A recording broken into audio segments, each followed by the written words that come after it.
Thank you, Martin, to you and Claudia also for last night and for we had a nice, just a board and staff dinner to catch up, so that was good. We had a very long day yesterday, and in preparation, part of it also, Tom, for your session. So welcome, Tom and James. It's good to have you here, and welcome, Paul and Lorraine. I remind you that this is a public session, hence the camera. So there's live streaming, if I'm not mistaken. Thanks, Rathio, for setting it up. And I just wanted to confirm, I know you've signed your consent forms, but just wanted to remind you and for you to confirm that you're comfortable with that, because else you're going to have to go and sit there at the back where the camera can't see you.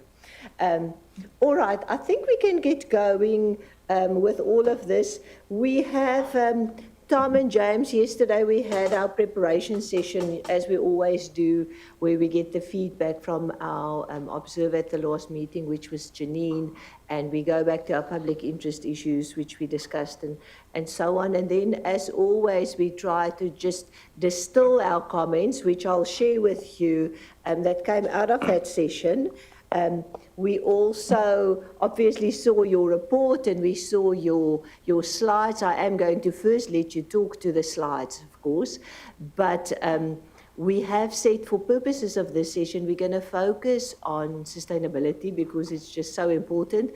And you said you wanted to talk a little bit about technology as well. So we'll focus on that, but the board members have seen your full report. So towards the end, if there are any further comments on any of the other projects, we'll raise that as well. So I'll stop first, hand over to you, and just give you a chance to work through your slides.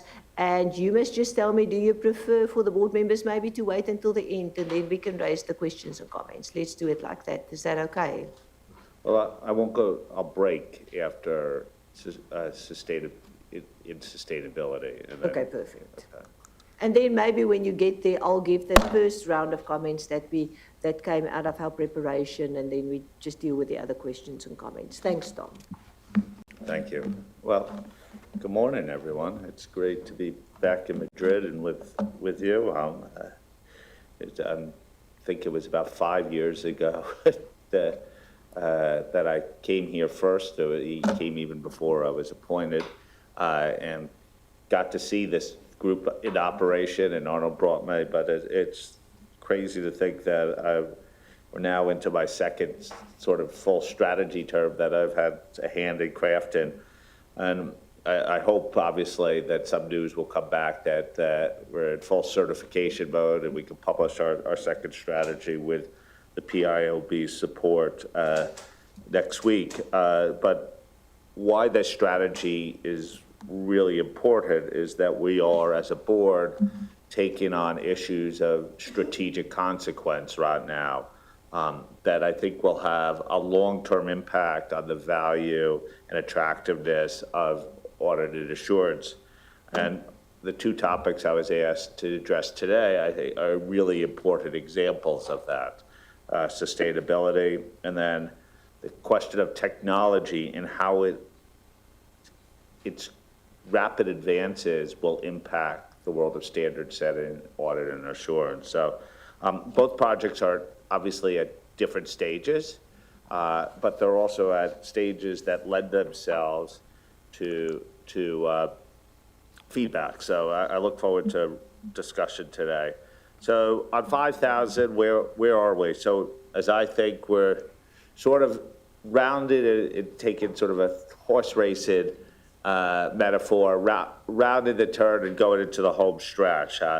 There's no doubt in my mind that we will have a standard approved in September. Nothing from our consultation process has made me think otherwise.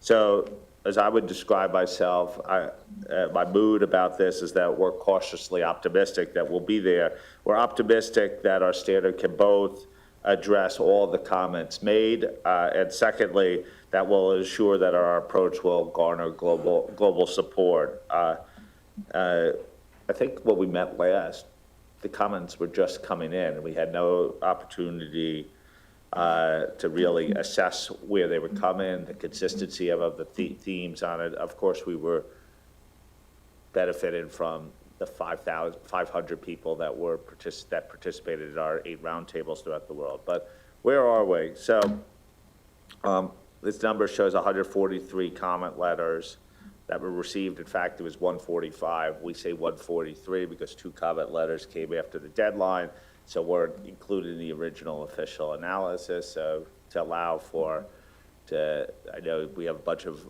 old auditors in this room, so so things correspond. We wanted to make sure it's 143.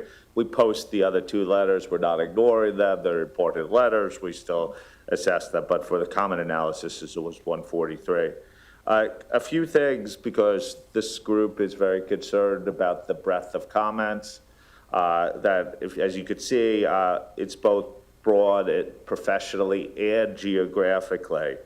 I think when you add these comment letters to the fact that we had over 500 people participate in 8 locations throughout the world, with over 200 plus organizations participating in them, I think we could assure ourselves that we got real diversity of viewpoint. What is also comforting is that there was a remarkable consistency in the themes that we heard in every region. Some regions emphasize some topics more than others, but I wouldn't say like there was a North American viewpoint versus a European viewpoint versus an Asian viewpoint. In fact, we heard the same themes over and over.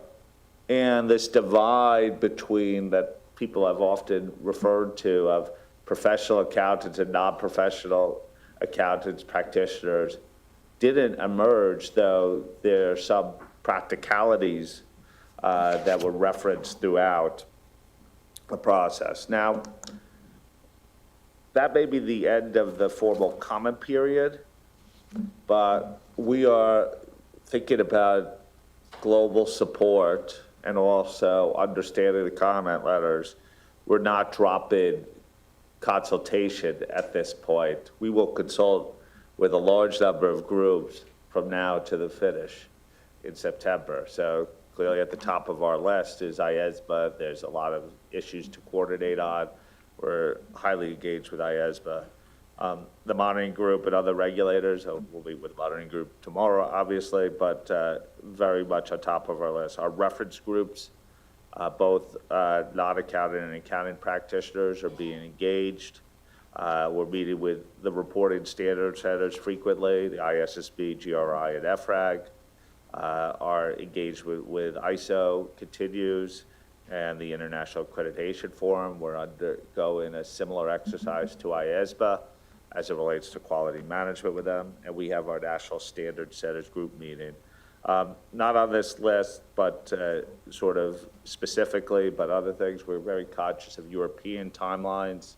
I've been engaging closely with the CEOB and the European Commission throughout. We visited in the lead up to our March meeting to talk through the major themes that came through comment letters, and to discuss ideas about how we could address them, which really helped to inform our discussions in New York in March. So again, I think this is all leading me to be relatively confident, or as I said, cautiously optimistic about the ability to address the comments and to get broad support for adoption. So just from a comment letter perspective and what we've heard through our roundtables and other bodies is, in fact, this 5,000 ED is garnering strong support conceptually, both in terms of its approach, its objectives, and the way we've gone about the drafting. So that's really positive. I think that comes across the board. People recognize the value in building off what we had and then augmenting it and specifying it for the circumstances of sustainability reporting. This is no small accomplishment, because I think it was an informed hypothesis, but if there was a diversity of opinion on this point, we could have been back to the drawing board, and September would have been off the table. So this is really was sort of the first sigh of relief when you start reading the comment letters. I've yet to meet a standard setting project, though, that gets universal acclaim and people just say, put it out. And we always knew that was the case. We were moving as quickly as we can with our best knowledge and based upon experience and taking all the different 3000, 3410, our EER guidance, and our ISAs as the key ingredients. But we knew that we would get comments back on things. If you know, we had a number of questions in our explanatory memorandum. And in fact, we started to address the first 17 questions and the responses at our March meeting. And so what you see on this slide on the left is what we addressed in March, and on the right, where we're going to go in June. And the combination of our responses to the inputs will form our first full revised draft in June, which the board will review probably in this exact room in a few months' time. Between now and then, there will be a lot of internal discussions. There'll be a large range of inputs that we're getting through the regulatory bodies and other bodies that we had on the previous slide.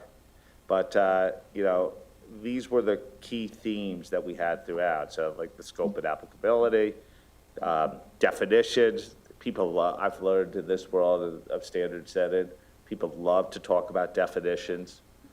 I may be less of a lover of definition to conversations, even though that they are important. The question of relevant ethical requirements and quality management standards, materiality, big topic, one of the top ones. Engagement team, using the work of others and group engagers constantly came up, and then the work effort for limited assurance and reasonable assurance. I won't go too much on the right-hand side because the board doesn't have a position on it yet. I think from a due process standpoint, to be saying something on the public record is unhelpful. It may bias the system, but I could give you a little bit of a sense of, from a public interest perspective, where we're going on a few of these topics. And within this, I am sure that's where you may have some of your comments as well. So one of the big topics that came up is, what does 5,000 cover, particularly as it relates to ISA 3410, our greenhouse gas standard?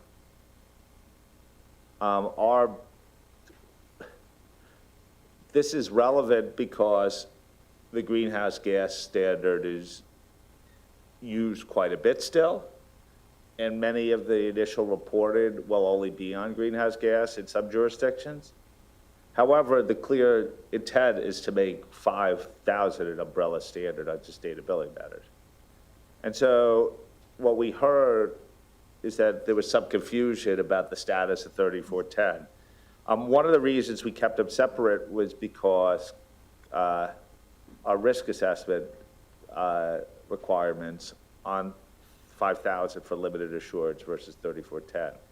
But what the board has decided to do, and we'll continue to speak about, is like, let's try to figure out a way to make 3410's requirements brought into 5,000, so you could sunset effectively 3410 in the future. Now, we haven't made the decision on what the actual sunsetting provisions would be, but by bringing the risk procedures into 5,000 from a limited assurance perspective, we can do that. So there's some work that still needs to be go on as a final track to make sure there's no unintended consequences of doing this, and to make sure that we're not losing anything from 3410. But that is one of the big areas. Secondly, as Lisa's demanded, you'll have Gabriella in shortly. This affects the ethics requirements, but remember, our standards are premised that the practitioner will utilize quality management standards as Lisa, and ethical standards as Lisa's demanded, ISQM 1 and the IAASB code, respectively. So everyone supports the principle behind that. It's how you practically implement that requirement around the world, particularly when some practitioners, particularly non-accounting practitioners, don't use QM1, that the standard, even if they intended to use ISQM1, may not be able to do it in time for the effective date of the standard. And in some jurisdictions, there have been national approaches to both QM and to the ethical requirements. So we got a lot of comments to help clarify what at least as demanded means, which we believe. We also needed to recognize that there is a key role of national standard setters and regulators in this place that do determine the ethical and quality management requirements, that there should be some transparency in the assurance report, regardless of what standards you use for quality management and ethical requirements, and that there should be a documentation, additional documentation on the basis for practitioners' determination. Now, what we're thinking, at least on QM, we haven't really had a discussion, full discussion with IAASB yet, is to sort of have a three-path approach, which obviously if you use QM1, you're fine, you're clear, use it and comply with the standard, that is. The second thing is to recognize law and regulation as another path in local jurisdictions. So the role of national standard setters and regulators when they determine that their quality management standards is as demanded. And thirdly, there will always be a gap that a practitioner is the only one left will have to do a determination. By the way, this is already exists in 3000, and this is why we need the documentation requirements to explain the rationale. But if you have no regulator, no standard setter, and you're in some system outside QM, you need to have some process to make that determination. And we're just making the process in terms of transparency and documentation more robust. So that's maybe a point that engenders comment. People really are focused on this issue. You know, I think we're gonna have to do some tweaking over time. We spoke to IFIAR's SCWG this last week, and there were some comments from members there. But I think we're on the right track, but I'm not sure we're at the finish line on that topic. As I said, materiality, all things materiality, that was probably one of the biggest areas of comment. I mentioned this at our last meeting. Partly, the whole process, the standard was slightly confusing because we used materiality to discuss both the entity's materiality process and the materiality applied by practitioner. We need to be really clear about whose materiality and what that means from a procedural standpoint. Materiality process, this is the entities, matters a lot under, particularly in Europe, where you actually will have to make a statement in the assurance report, but not only in that. And so one of the things we've done is we've adapted the terminology to be more clear about what we're talking about here. So this, you'll see entities process to identify sustainability information to be reported. That's language that only standard setters would love, but it does make it clear, doesn't use materiality necessarily in the definition, so in the terminology, I mean, and should help. And then we go through more clarity about the consideration of whether the entity has a process to identify sustainability information in the acceptance continuance phase, and then the emphasis on the understanding of the entity's process. We're trying to find the right balance here about the amount of work required. Now, from a materiality applied by practitioner, we've added a conditional requirement for double materiality. this was always implied. It's conditional. You only apply a double materiality lens in reporting frameworks that require double materiality. One of the things that we heard while we were speaking to stakeholders in Europe is that even though it was sort of understood, having an explicit hook would be useful. We got a lot of feedback on the words of considering versus determining materiality, a concept because, one, you're talking about quantitative, where you can determine thresholds, and qualitative, where considering was the language. This is our standard nomenclature. Considering does not mean optionality. You can't say, well, I thought I considered it, I'm not going to do it. But we will be clear in the standard that is the case, because I know regulators have often raised that question about the language. That's the language we use. It's in our requirements too. And then you could see some additional requirements that were on the slide as it relates to materiality by the practitioner. Another topic that engenders a lot of discussion, and maybe the best way to do it is to put up this graph. And this, I don't think you could really do this discussion without understanding it. It involves the whole question of group engagement requirements and work of using the work of others, is beginning to define what is the group, what is outside the reporting boundaries, so we know what the requirement should be in terms of the responsibilities of the engagement leader. I can't use the term partner here. We're neutral on those things. You know, we are definitely defining the concept of another practitioner and updating the definition of the engagement team. We're clarifying what sufficient involvement means. We're enhancing the requirements for using the work of experts and of other practitioners. This is an area where we need a lot of continued coordination with IAASB and making sure that the definitions, at least if they're not the exact same, that they're complementary, that they entail this and work together.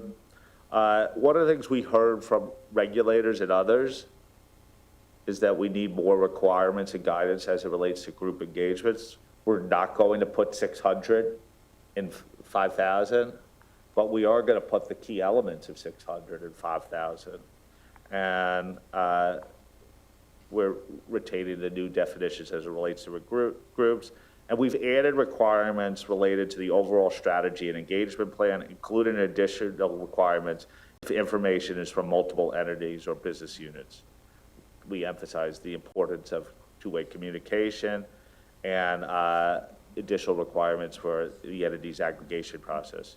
And then by clarifying, as you see the diagram here, and what the differences of a group practitioner versus another practitioner, it allows us, and we haven't finished this, further considerations on things up and down the value chain.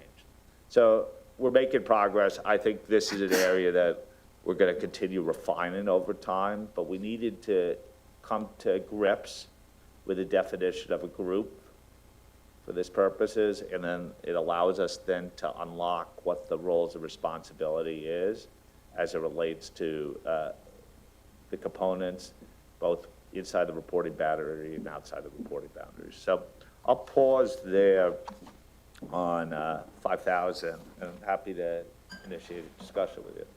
Thank you very much for that, Tom. And thank you also. I found it quite useful how you also specifically talk to each one of our public interest issues. So maybe a couple of comments from my side, and then I'll maybe give you a chance to, excuse me, respond, and also just check specifically with Janine, but also the other board members on comments based on our discussion. So firstly, obviously, we are very happy to hear that you have brought on the thinking around the concept of double materiality, especially because it's so important in some jurisdictions and the manner in which you deal with it. The devil is is always in the wording, but clearly it's on the right path to address that, because that would have created a big problem, especially in Europe, if there wasn't the optionality for practitioners to have to deal with both sides of that. So very comfortable that that is on your list. The other one that we raised before, of course, was groups that you've also picked up. And we've said all along, we recognize that it is a whole nother additional project to really think through all the group complexities, but it is important that there's some hook that links to some of the principles in 6,000, and you have taken that up, so that is that's really important. I have to start off maybe by talking about definition, seeing that you say that it's so important to everybody, and we are concerned about the commonality of definitions between the two boards. You touched on a definition such as other practitioner and so on. It's really important that the definitions between the two sets of work between yourselves and IAASB don't create confusion, because that's going to be a big problem. So we'll obviously raise this point with Gabriella when we see her later on today as well. Let me just talk about, if I just go through the public interest issues in the way that you've addressed them, let me just talk about maybe two of them and 2 or 3 points in total, and then I'll hand back to you.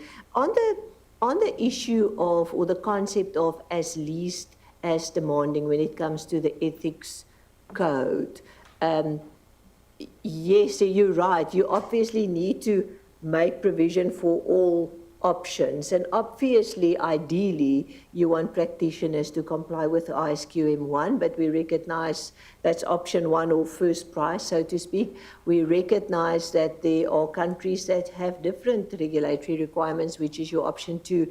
The one that we had a little bit of a debate on, and maybe you just want to comment on it, is option 3, where the practitioner stands alone. There's no ISQM type of requirement in the country. There's nothing else in the country, and then it's for the practitioner to decide.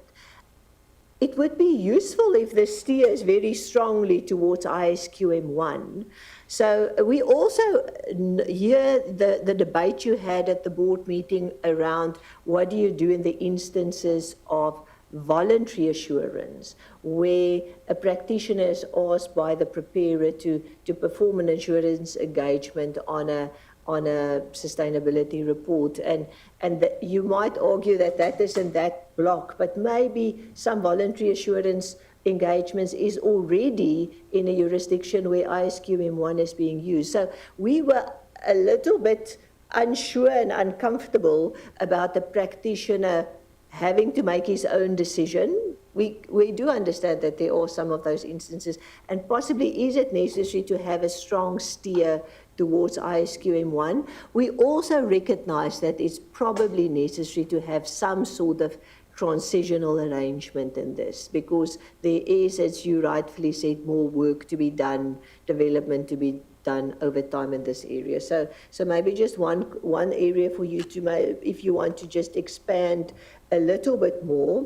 Then we spoke about entity materiality. That was another one that you raised, which we are comfortable that you're picking it up. Just on the engagement team, and you, which is this picture in front of us, and that is a really important thing. So a couple of comments. The first one is, if there's a difference in the definition of an engagement team for the statutory audit or the financial statement audit and the sustainability report assurance, that can create confusion, especially in some instances. At least we can see that an entity would most likely use the same assurance provider, his auditor, to do the statutory financial audit as well as the sustainability audit. So a difference in the definition can create a lot of confusion. And maybe I'll also then talk about the communication point. And I know communication is something that you're going to still pick up in your next meeting in June. But we had a discussion around the communication, the option of two-way communication versus just dealing with communication I almost want to say as and when required. If the one assurance provider picked something up that needs to be dealt with and raised with the other assurance provider, in other words, between the financial statement audit and the sustainability audit, that is almost on a issues basis at the end of the engagement.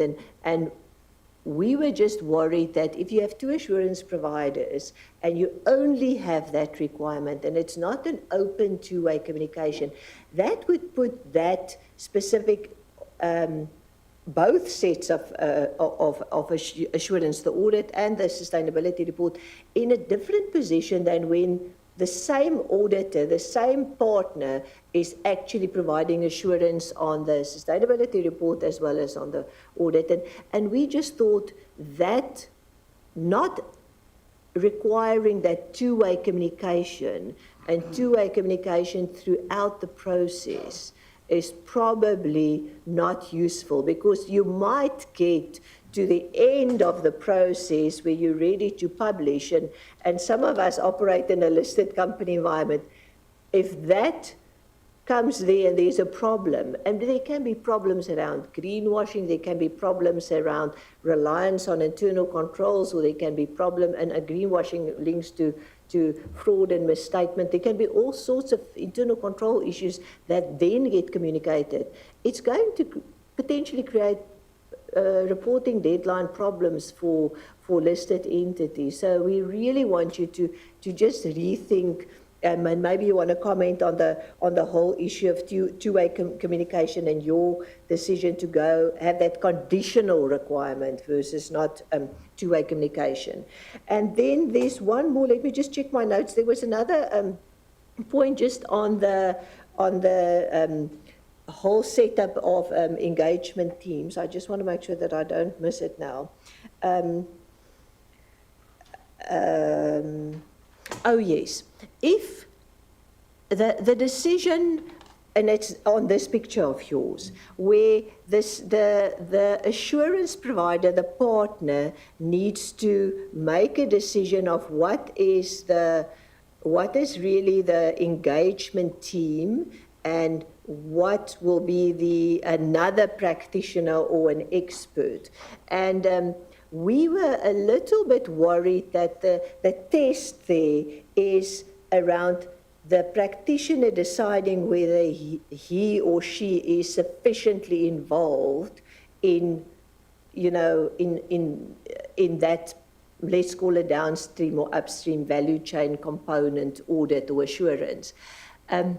The problem or the concern that we've discussed with that is there a risk of manipulation? Because you can easily say, well, because I'm not sufficiently involved as let's call it now the group, the engagement partner, and because I'm not sufficiently involved, I don't have to review the work, I don't have to check the independence. There are lots of requirements that fall away. And it runs the risk of saying, well, we cut all of these out and the engagement team is just this big. So we were a little bit worried about that, and then that linked to the potential concern about the definition of another practitioner and the commonality of that definition between the two boards. I think I just want to double check that I haven't missed anything. We had you probably won't appreciate this, but I will give you the comment that we had this discussion on limited versus reasonable assurance when it comes to sustainability. We were encouraged by the fact that you've actually raised the bar, the work effort when it comes to limited assurance, which is really important and useful. There's an overarching problem. I don't think it's to be solved in this project, but it's probably something that you're going to have to think about somewhere. It's a long-standing problem of limited assurances, that reasonable assurances, you must at least get to this level. Limited assurances anywhere in this sort of big continuum, and it's very difficult to establish what the bottom is. Somewhere there's a project to be done to deal with this, but we recognize it's not here. It just came to the fore when we saw that you have actually increased the work effort when it comes to limited assurance. So maybe something for the back burner and for discussion when you run out of ideas for your work plan. I'm just doing one last double check. I think those were the big ticket items that we discussed in our session. Maybe best for you to respond to that. I'm sure I left things off that Janine and others would want to raise. I'll wait for the cards. But do you first want to maybe get back on some of those? Unless, Janine, there are things that I didn't explain well that you want to clarify. Thank you, Linda. You did great. So you Okay. did not forget. Thank you. Then back to you. Thanks, Tom. Just beginning to think that you guys were a technical standard setting board for a second on some of these issues, but Remember, our job is public interest, but they're two sides of a coin, because I'm sometimes if you teasing. get the technical side wrong, it's not in the public interest. so, look at that, the limited versus reasonable assurance discussion, we're not, as you point out, that's just a more philosophical discussion. The world is determined, included policymakers, that we're going to start with limited in a number of environments, and we're not trying to resolve all elements. We have, I think, narrowed the spectrum, and limited is not zero assurance. It's a robust level of assurance, and I think we've raised the bar relative to 3,000, and I think we'll continue down that path. But as Lisa's demanded question in the option 3 regarding practitioners, my whole point here is that if not the practitioner, then whom? There's going to be a gap, a remainder in voluntary compliance where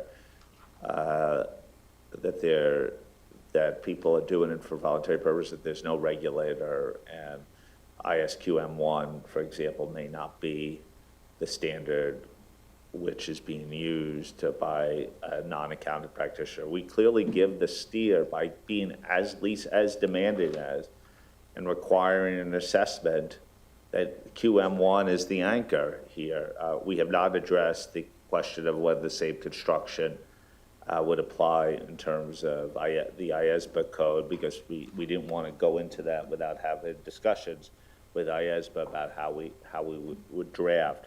But there will be those arrangements, and to ignore it would make the standard incomplete. In fact, this is what 3,000 does today. Has this provision. We're only making it clearer and more robust, and adding transparency requirements in the assurance report and a documentation requirement associated with it. So I think that's a level up. But as we go forward in a world of mandatory requirements, this will be less and less of an issue. But we're dealing with 100% of the situations, not a partial portion of it. The points on differences in definition, engagement team definitions, and our coordination with IAASB the points are taken on board. I note your point regarding the value of more frequently communicating, two-way communications. I'll have to bring that back to the team to see what the latest thinking of that. You know, I think the biggest thing we wanted to do was agree upon the construct at the board meeting, and not, which was a sort of a philosophical or structural framework that we needed, and then the other requirements could come back. So it's certainly on my radar screen, and I'll speak to the team, the staff, of why we are where we are. The engagement team, the risk of manipulation and worried about limiting the scope of the engagement team. The first thing I'd say is, at the end of the day, the engagement leader still needs has the accountability, needs to get sufficient appropriate evidence to reach a conclusion. That's the ultimate element to deal with this issue. How we frame things to avoid the gaming of the system is another thing, but we are not writing standards for people who are willfully manipulating our standards as well. And we needed to figure something out here to address the confusions about value chain, where we got, and as I said, this is a the board reached the conclusion it did and that we're still going back to draft. And we'll have to see how much it works and how we'll kick the tires on this. So if we think it's prone to manipulation, we'll tighten it up. But again, the ultimate accountability rests with the engagement leader on this to get sufficient appropriate evidence, and that bar is not being lowered. I also think we have to be practical about this, is that you're going to use the work of others. Everyone's talked to us about, we need to be practitioner neutral, that we need to make sure that there are multiple players in this environment, and sometimes you're going to use the work of engineers, sometimes you're going to use the work of other forms of experts. And so we need a system that addresses that this is not financial reported, that there's a need for a wide range of inputs into the process. So we may have gotten it right, we may not have gotten it right to point. We'll have to see how the requirements land, but again, very sensitive to that point. I don't think it will be prone to manipulation. We have to be careful about not writing standards for outliers as well. So I'll pause there. I hope I responded to all the questions that were raised. Okay, I'm going to have a look. Janine, I can see you're ready to put your card up. There you go. Thank you. And thank you, Tom, for further explanations and further thinking on the topics that I also raised during the IAASB meeting. I have two follow-up questions, and one is around the option 3 for the at least as demanding. Like when there's a voluntary assurance work in a jurisdiction where there is no regulation or legislation around the ISQ1 or independence or IAASB code kind of things. I understand that, if somebody wants to, a company wants to have its sustainability information assured, that there is a local practitioner who would be able to do so. But it is also well possible that this company is in the value chain of another company somewhere else on the planet, where there is a lot of regulation around this. And I'm wondering how this all would work out. And also, if I look at the EU, where there are companies outside the EU that have certain levels, meet certain levels of revenue in the EU, that are required to also have their sustainability information assured, how that would work out with this option 3. And I was thinking that from the perspective that there are, of course, sometimes in other jurisdictions, there's work done by auditors, financial auditors, just to give an example of some sort of comparison, like that there are audit reports issued based on PCOB audit standards, so to say, for a US market, just as an example, while they're not based in the US. So that triggered my question also, and I was wondering, what would be against it if you're an assurance provider and you're in a jurisdiction where there is actually nothing arranged for this type of work, that you just have to comply with ISQ1 and the IAASB code provisions, so that the work that you're doing and that it can be used also, and that there is a clear reference. That was my question. You want to ask both? You said you had two. Do you want to ask both of them? So that's Thanks, the Janine. first one. And the other one is on the engagement team.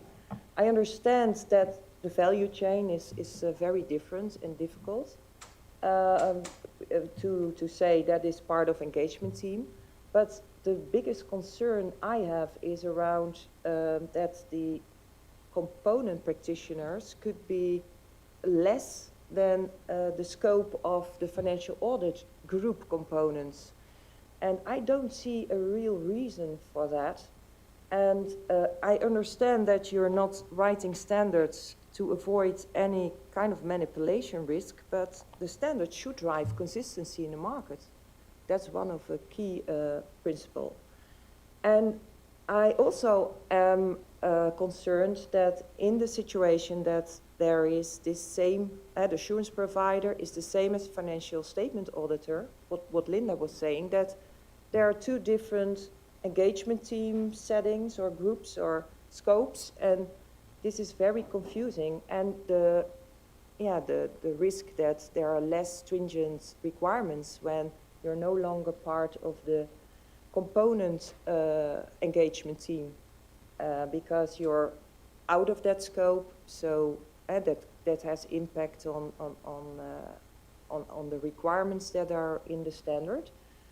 And I really don't understand why the group scope should also be limited and sufficiently and the determination that you can be sufficiently involved in the work of component practitioners is a principle, but may not be, determinations will maybe not be done consistently throughout firms, and that's my biggest concern. And I also don't see a reason why it could not be at least the same definition as with the financial statement group. Thanks, Tom. Do you want to come in on those two? Thanks. Yeah.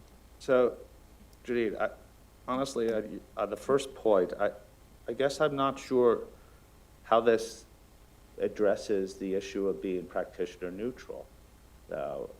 If you're in a voluntary world in which there's no requirements for an ethics code or a quality management code, and you may be a non-accountant too, using some other code, we can't, this is for the same reason we're not mandated QM1 in the IAASB code for any practitioners whether they're standard, mandatory, or voluntary. We can here as well. We clearly are anchoring towards those standards because we say as demanded as. Now, what will happen in my mind is in those jurisdictions where a reporting entity is using the information provided down the value chain or up the value chain from these other entities, they may require compliance. And that happens all the time in the world of procurement and say, you shall comply with this. We want to have certification. That's the case. But we're not a global legislature. We need to deal with the fact that there are gaps here for the voluntary world. We're trying not to be prescriptive in terms of what standard you absolutely must apply, recognizing that there could be alternative quality management and ethical standards that could be as demanded. We're not the judge, the jury on that question, and we want to provide a system for an assessment to be made when there's no one else making that assessment, and it's left to the practitioner. So I just think we need to be realistic about what's available to us. Just in that example of yours, are you not actually talking about your option 2? So you can't use, you're an engineer, you can't use ISQM 1. You make an assessment to say, well, for my profession or in our country, we have this other set. So there's a regulatory requirement or a best practice industry requirement or whatever. So I think our concern is not so much about the practitioner making the assessment, because the practitioner must make an assessment. And he's got, I almost want to say the hierarchy. If ISQM 1 is applicable, I apply ISQM 1. I'm not an assurance practitioner. I'm the engineer. There's some other set of quality control standards applicable to me. Option 2, I apply that. But what if there's nothing? Shouldn't there then be a steer to say, apply ISQM 1? I think that's the question. It's not so much about the practitioner making the decision, but it's about the practitioner. Can he then say, well, there's nothing, so I don't have quality control, because that runs the risk of you know, having assurance that's potentially not worth the paper it's written on. I think that's the concern, but I hear what you say, that there will be gaps, and those gaps need direction. Well, I guess I don't understand absolutely what's being suggested here. Effectively, we are telling people they need to anchor themselves to QM1 and the IAASB code because it's as demanding as. The practitioner must do an assessment that whatever they're using outside the code or ISQM1 meets the objectives of the code and ISQM1. Absent us mandating what we heard to be practitioner neutral, something to the contrary, you know, we're trying to find sort of a pragmatic approach to this. Okay, you've accepted the fact that there is this gap here, so we need a practitioner determination. What we're trying to avoid is being very dogmatic that it must be QM1 in the code, and provide a system for assessment based upon the anchor of QM1 in the code. I don't see any alternative unless we provide what would be perceived as something that is not practitioner neutral with a mandate of QM1 in the code. And if I recall, you spoke about the documentation requirement, but is there a disclosure requirement? Yes, and that we've now added so it at to the least the assurance. reader reading the assurance report have insight into the fact. That's what you're saying. Okay, James, do you want to come in, and then let's go to the second question. Maybe one thing. So, but is there anything now in the code that then addresses, if, let's assume even with option 2, that, well, there is a regulator, there is a legislator, but they don't have the standards, at least as demanding in the jurisdiction. What is going to happen then? They cannot do any assurance work in that country, in that jurisdiction? Is that being foreseen? Because that touches upon your, also I what would Linda say was let's saying. not, we've made the point, Tom, and just think about, you know, let your task force just think about potentially what, but I do think it is important that there's a disclosure requirement, but are there any gaps like that Janine said, that what if there's nothing, what, you know, can you then do the assurance? Because you don't meet the requirement of at least as demanding. Yeah, and maybe just that explanation. And then do you want to respond to the second one? James, it looks like you want to come in. Are you happy? Oh, okay. Do you want to respond to the second one? Thank you, Tom.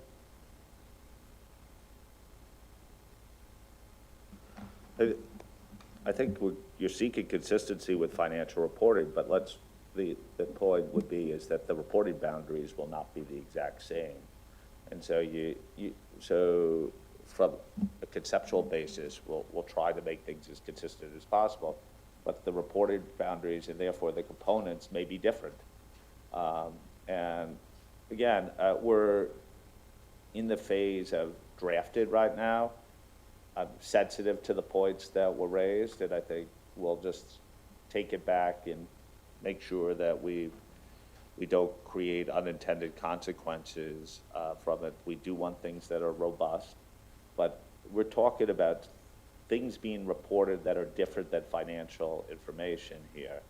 And so there's a whole slew of data and information that may be coming through the value chain, which could be part of the components. It could be outside the reported boundary as well. Yeah, and that on the basis of materiality, so something might be for the financial audit material as subsidiary, but for sustainability reporting, not at all, and there might be others that also. I think it's something that you just need to think through. Theoretically, in my mind, I would have thought that the reporting boundaries will always be broader for sustainability because of the value chain. But I hear what you say, that maybe in some instances it's not. But it might be something that you want to address a little bit in the application material as well. Paul, you've been waiting patiently. Can I go to you? Oh, James, just quickly want to come in on that one. Yeah, no, thank you. Just on the 2 points, and maybe under the voluntary scenario, and I think acknowledging it's not the mainstream issues that we're trying to deal with at the onset of sustainability. It is certainly going to be a part of the system.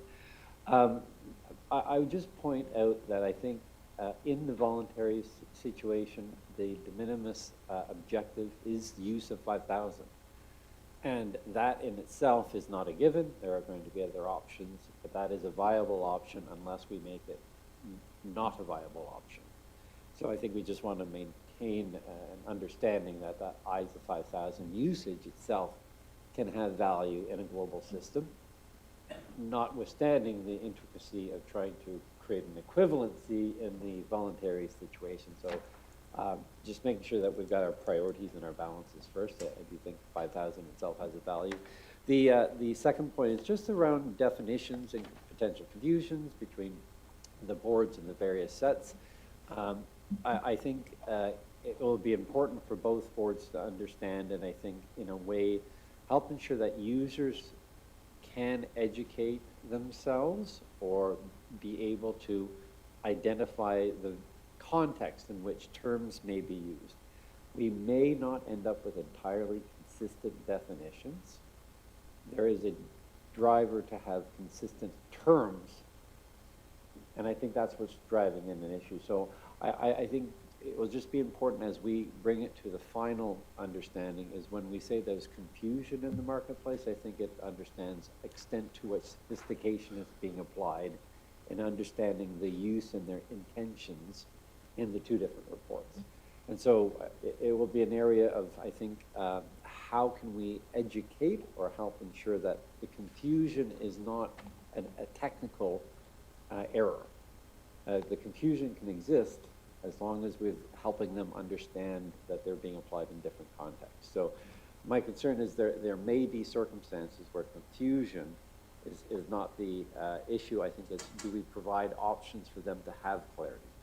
Thank you. Yeah, and I think the ideal situation, and Sandy always talks very strongly about this from the sort of investor community and very smart people that apply their minds to it, but I think the ideal situation would be that as far as possible, the definitions are consistent. But there might be instances where there is a difference between the IAASB definition and the IAASB definition, and I think then there must be very careful consideration on how do you make that known to the reader of that report, which is probably linked to some or other disclosure issue, because to say, well, people must educate themselves, yes, it will be, but how do they educate themselves? By reading it to say, oh, okay, another practitioner, you know, I've battled with what's the concept of another practitioner.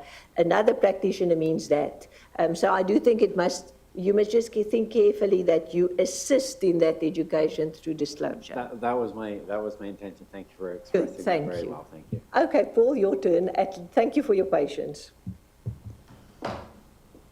Yeah, I just want to make a couple of observations based on the conversation going on here. I think three things. One is there's a lot of really useful ideas being exchanged here, but I think it is really important to be disciplined in thinking and not conflate questions that are standard-setting questions versus those that are jurisdictional regulatory decisions. And some of the components of the discussion here sound like they are bleeding over into the jurisdictional regulatory domain, which to me is not a standard-setting question. So be very focused on what are things that are within the jurisdiction of the standard setter, because those are the relevant questions at hand in these discussions. Secondly, on the point about the potential for manipulation by a practitioner by what I'll call intentional misreading of the words, I think there's an interplay here between the performance standards and the quality management requirements that I submit that a practitioner that has a high quality management system in place is likewise not going to be intentionally manipulating application of the performance standards and vice versa, that a practitioner that is intentionally misapplying the standards, that's pretty strong evidence that they don't have an appropriate quality management system in place. So I think there's a complementary aspect to that. And then, the third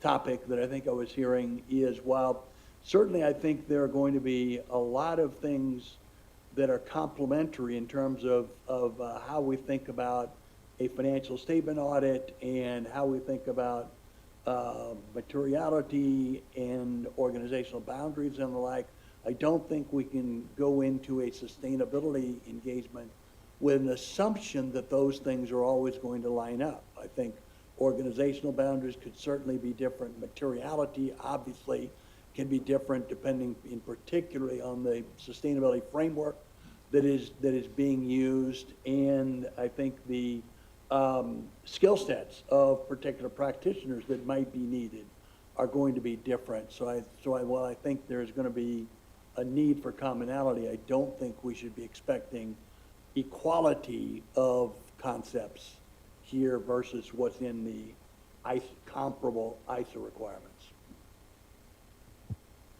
Thank you, Paul. Philippe.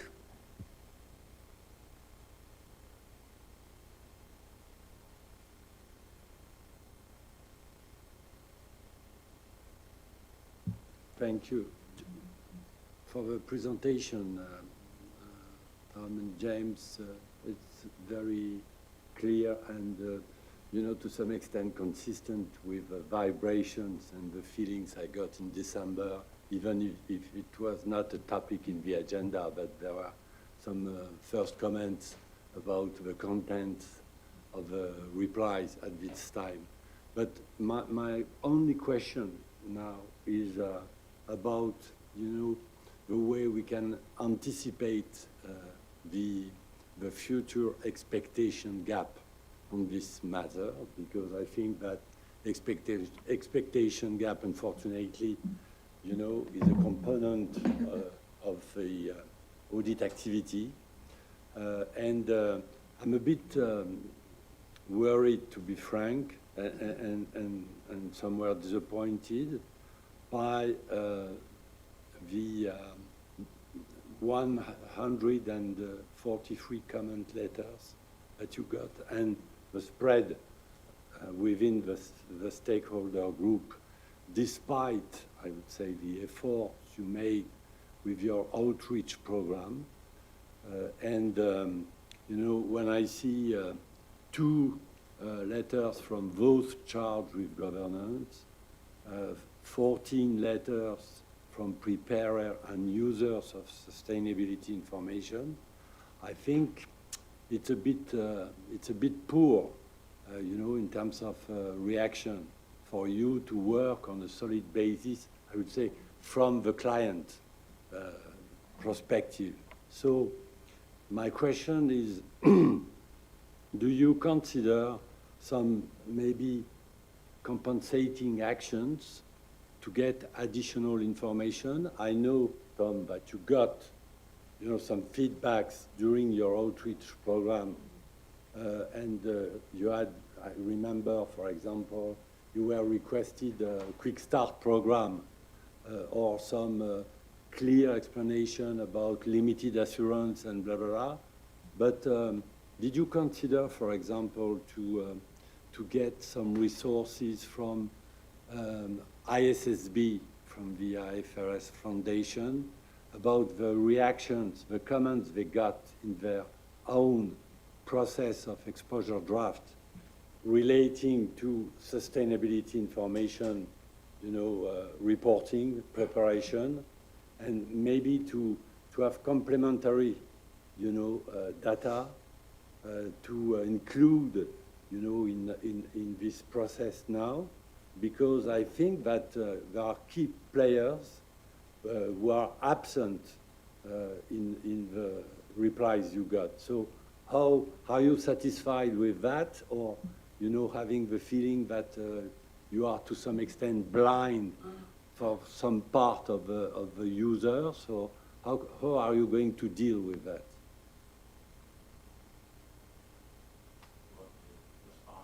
Yes, Now? so maybe you Okay. want to respond, then I'll give it to Conscious Tom. of time, though, as well, but Philippe, I think, first of all, you raise a really important topic about future expectations gaps and how we're going to manage this.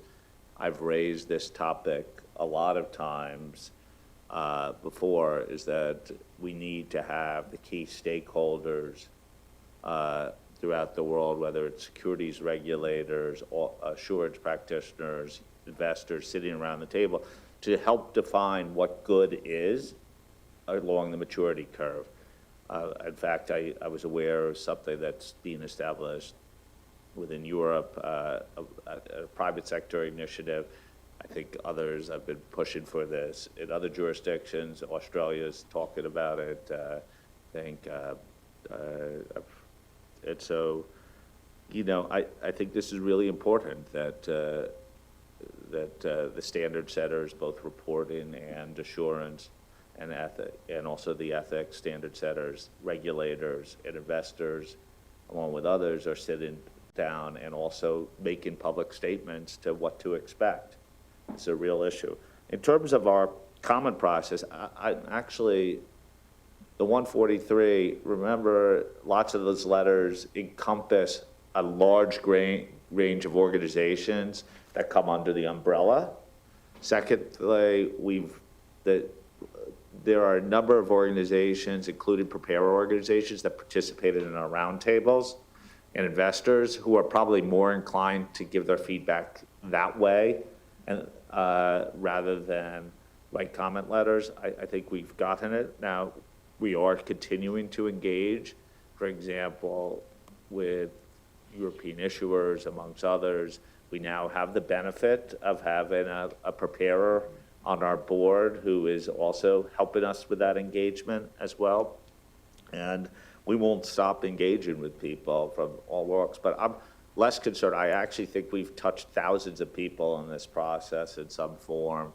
That being said, we could always do a little bit more. So I take that point, but I don't view the 143 as dramatically poor as it may appear on surface. Thanks, Tom. I'm going to take the last questions on this topic all at once, if that's okay. I'll ask you to keep it brief because we want to spend a little bit of time to still talk about technology. So I'm going to go to Tom first. Thank you, Tom. Thank you. I would like to be brief. I'm quite satisfied with the coordination between the IAASB and IAASB, but at the same time, that at the staff level or leadership level or the task force level, it's okay. But how about the coordination between the board level? Because I watched the YouTube of the IAASB of the March meeting, and there is a liaison discussion of them. And the impression I've got is that the board member level, there is some sort of the misunderstanding, especially on the concept of the component. And they say that Mr. Dan McGrory and Claire Grayson did a presentation, but still the IAASB board member didn't think that they understand the background. So at the board level, I need more coordination. I think that you need some sort of more coordination. But the problem is that for the June meeting, you will have meeting in Madrid and one in New York. So do you have some sort of a plan for the board level coordination for the June meeting? Because in September, perhaps it might be a little bit too late. Thanks. And I'm just going to take the other questions. And obviously, you know, we don't tell you how to solve your problems. You just can comment on your thoughts on coordination. Mark, you, and then Beganya, and then I'm going to go back to you, Tom, to wrap this up. Thank you, Linda. Yeah, I'd just like to focus on the practicalities of this because, you know, everybody is going to be under extreme time pressure in having to get annual reports out, typically within 2 months of the year end. And that leads me to be particularly concerned about the communication, the two-way communication between the financial statement auditor and the sustainability assurance practitioner, where those are different. I really don't think it can be left till the end of the process. I think if it is, I think there is a major risk that inconsistencies will be identified late on, which will require either changes to the sustainability report or, more significantly still, the financial statements. There's then a risk that a number of issuers will actually miss their reporting deadlines, which is, frankly, it's a no-no. The reporting deadline generally is the one thing that can't be moved. And I appreciate, that there's the issue of, well, who takes the lead in this? And I don't think we should be afraid of saying, actually, the financial statement auditor should take the lead. Because typically, in most jurisdictions, the auditor, whilst he doesn't necessarily have to audit and give an opinion on the rest of the annual report, he has to obviously make sure that it is consistent with the financial statements and vice versa. So I would suggest we need to put something in the standard that encourages or requires even the financial statement auditor to communicate with the sustainability assurance provider right through the process, from the planning stage, interim audit, controls work, and all of that, so that it is not left to the end. And so that's my major comment. My other question is, on this issue of definitions, what actively are the two boards doing to hash out identify the differences and address them? Thanks. As you see, we like definitions, and it is really important. Paganya, and then back to you to wrap up. Thank you, Tom. Well, thank you, Linda. Thank you, Tom and James, for the presentation. Well, I have a doubt about what you mean by the voluntary scenario.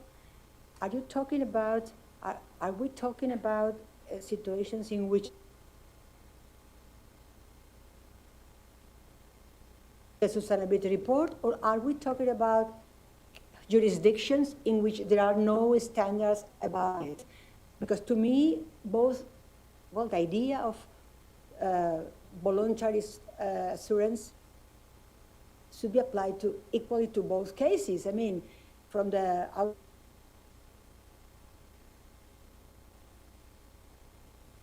or non-accountant, doesn't matter, produces an assurance of a sustainability reporting on a voluntary basis. Well, the reality is that it's voluntary. So why should the standard different? Your standard, the IAASB standard, depending on if it is the country or if it is the decision of the company to do it. So I don't understand that. Maybe I have a confusion. So on that point, Begonia, we're not talking about the standard being different, but there are different ways you could achieve the as demanded as requirements under the ethics for the ethics element and for the quality management standards. In some jurisdictions, there will be mandatory requirements. In other jurisdictions, there will not be necessarily, because remember, there's a whole range of practitioners that are applying, seeking to do assurance work. It's in those instances that is the case. This will not be the instance in the world of CSRD. You're going to have mandatory requirements with whatever the standard Europe chooses to do, hopefully based upon 5,000. And then there'll be a requirement that says that it's either QM1, something that's implemented according to national law or regulation, and the third instance will not be an issue. This is really in those instances where there's no regulatory mandate. Conscious of other time, in terms of coordination with IAASB, IAASB, there probably will be increased board interaction, but over the next few months on these topics. But we are going to a staff-driven model as well. So again, the idea is that we are determining how best to integrate with the boards. The staffs and the task forces are speaking on a regular basis. IAASB will get a lot of comments back on their exposure draft. We have to see where they land.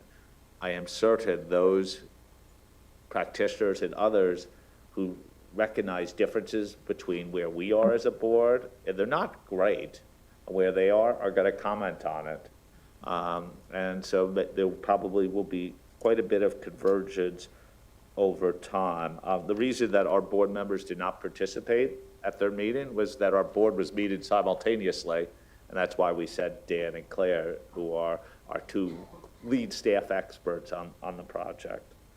And Mark, I took your comment as a comment, not, as I said earlier, we'll take that up board as we pursue this.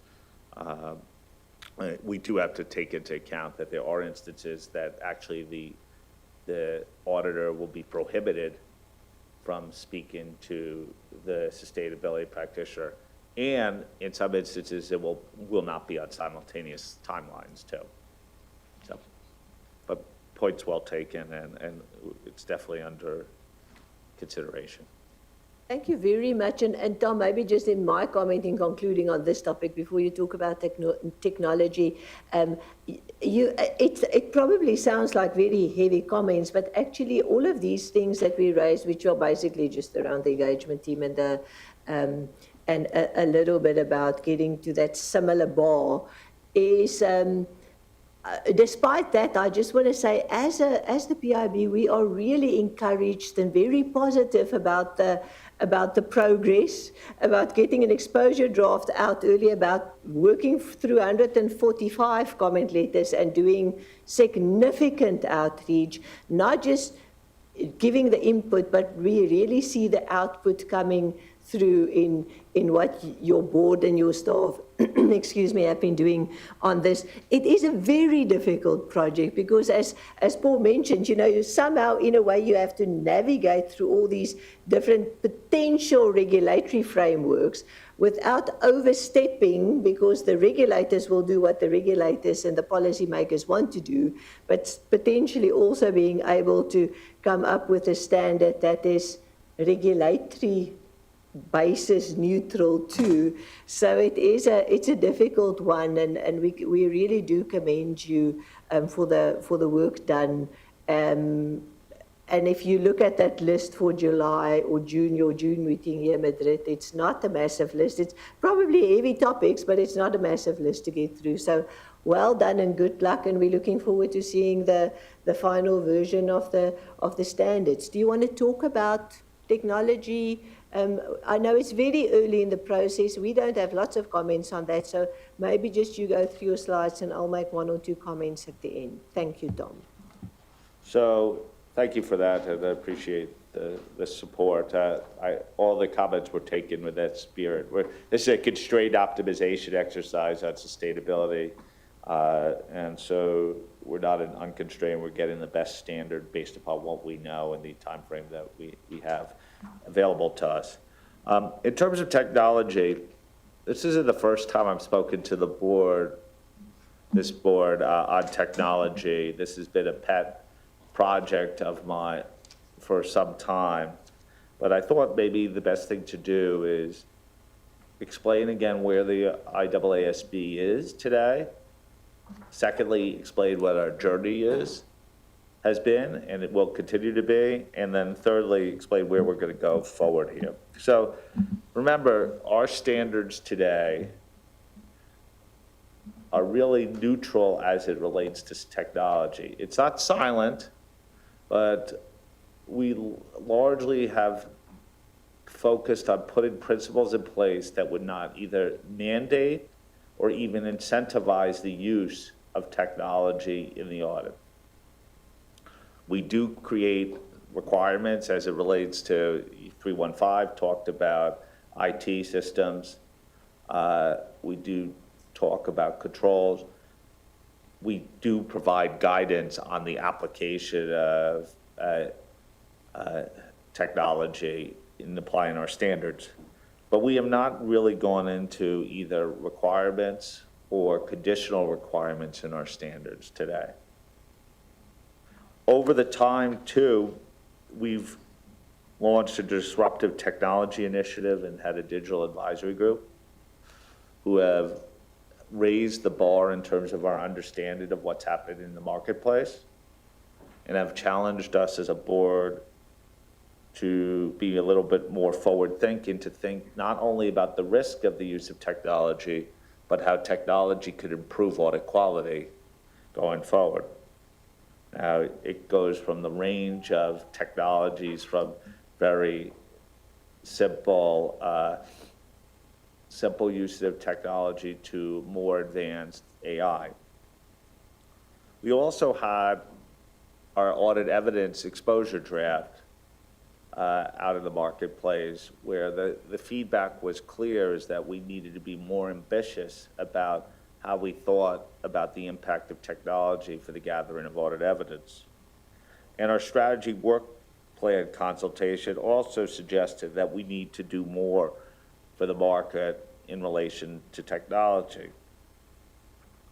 So this has led us to the questions you see on the left side of this is, what is the impact of technology on the reporting entity level for auditors? What's the impact of the tools available to auditors, and how can they help produce more high quality audits, and what are the risks associated with this? And so what we finally did was try, and by the way, I've heard differences at our board table for the last several years about our standards are either appropriate and we don't need to do anything and the principles are there, or we need to do something. And so really the first thing to do is align the board of, is our current technology position viable going forward? Is it durable over our time? Is it encouraging or appropriately restrictive? We just really began that exercise. What is interesting, though, is I think there was a unanimous position at the board that believes that the standards as written today will not appropriately account for the use of the advances of technology going forward. What we didn't determine yet is what the roadmap is for addressing it, and what are the questions we're going to ask ourselves in terms of the gaps that from today's standards to where we want to go, with the idea that everything is not for technology's sake, but for the improvement of audit quality. And so that's the exercise we're going to. By June, we hope to have a lens and some analysis that drives sort of the considerations that we will take on as a board in terms of when we will opine on technology. Like one possibility is like we set up some guardrails. We know that firms are using technology, but they're using it in their own ways and in different ways as well. Do we need to move the setting from out here to in here, and that way give regulators confidence that technology is being used in a way that's enforceable and will support the principles and standards? So that's where we are on this project. Now, how it relates is that once we have a position and a view on what we should do and how we should do it, it will flow into our audit evidence project and our risk response project and our work on 520. And we've responded to the comments, quite significant comments that we've received to 500, but that's just as a holding pattern. We need to see how the whole package fits together. And that's where we are right now in terms of that. That necessarily has meant a delay in some timing on when 500 and 330 and 520 will be available together relative to where we thought 500 will be. I think it's time well spent because it will allow us to have a more durable standard over time and will allow us to make some strategic commitments. And I personally like this approach for dealing with technology, which is really focused and targeted, rather than what was being discussed at the board originally. It's like, let's go through all of our standards and update each one for technology. That's a road to nowhere, or at least a road to 2045 completion. And so this is the idea.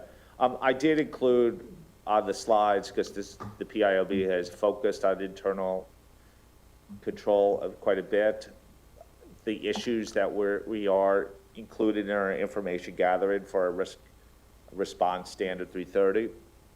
This is early days on it, but I wanted to show that we were paying attention to the public interest issues on this topic. Thank you very much for that, Tom. We, as the PIB, we're very comfortable. We obviously very supportive. We think this is a really important project.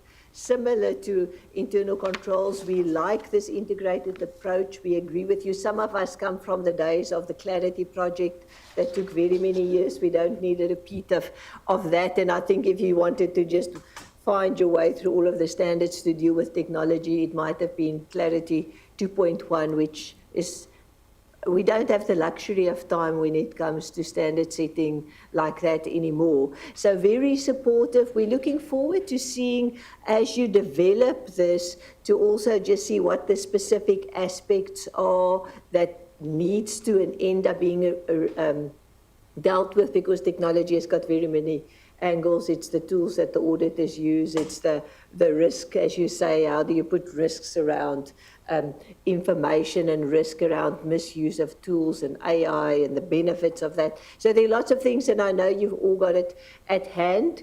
It was, when we put the SAC together, we also were quite conscious in making sure that there are a couple of people at the SAC level that comes with really good experience and background, and we will encourage you to tap into that. I know you're thinking very strongly in your staff-led model also, how do you pull those specific experts into your project in different phases of the project. So good luck with that. It is important. We are looking forward to seeing the progress on that. And similarly on internal controls, all of these things do work together. And I mean, even just if you talk about technology, there's an internal control element. So very supportive. We're looking forward to seeing how this unfolds. And thank you very much. I'm going to check for a very last round of questions or comments to Tom, and then we can wrap up for a quick coffee break. Anything else from your side, Tom, James, in concluding?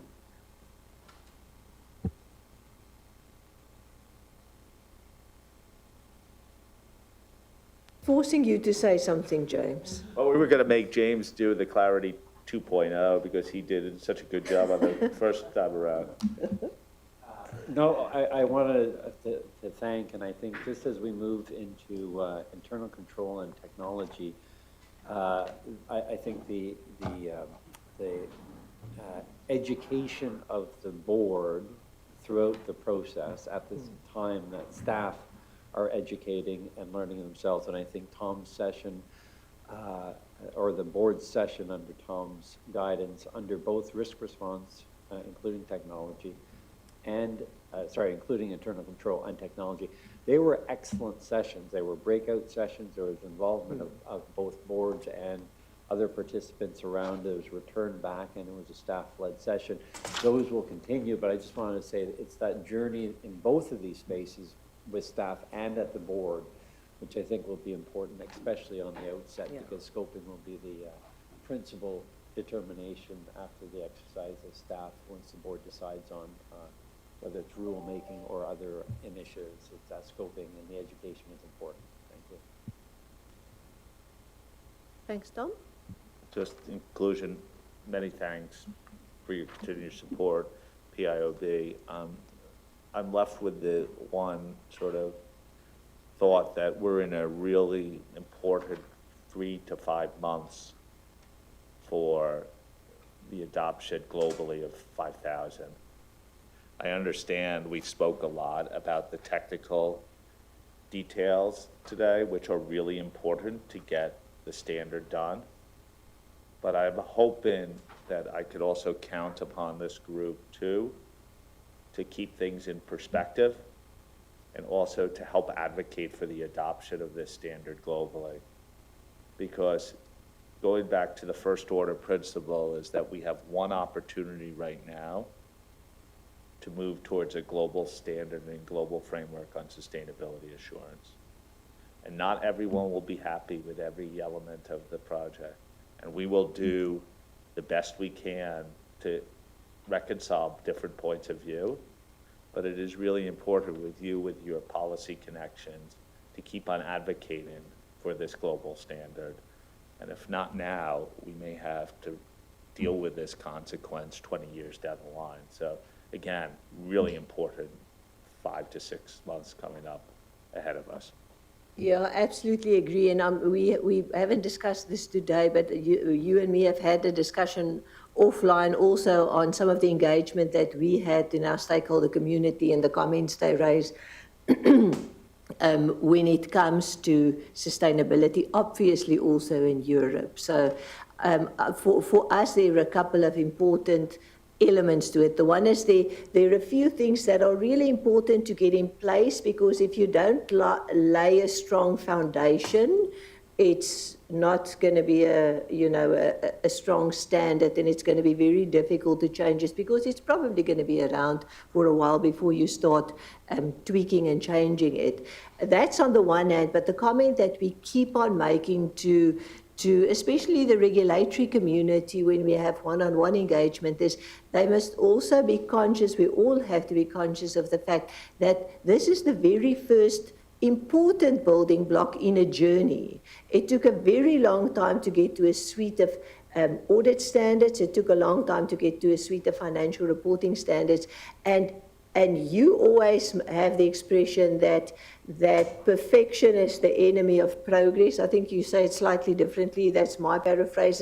And that is the problem. We want to get to something that's strong and good enough, but we all have to recognize that the detail when it comes to tweaking some of the difficulties, we're only going to learn some of the difficulties in this difficult thing around the two different engagement teams, for example. So let's get a good foundation, but we recognize that there will be changes. We said that many times around groups as well, and I believe we're absolutely aligned on that. So we will continue making those points. And as you know, we also have on our public interest issue something that's really important to all of us, and that is it doesn't help that you set these really good profession agnostic standards, but the different professions are not held to the same level of quality, to the complying with the same standard that comes through a very robust process with a very robust oversight. So thank you. We're definitely in your corner when it comes to that. Thank you very much.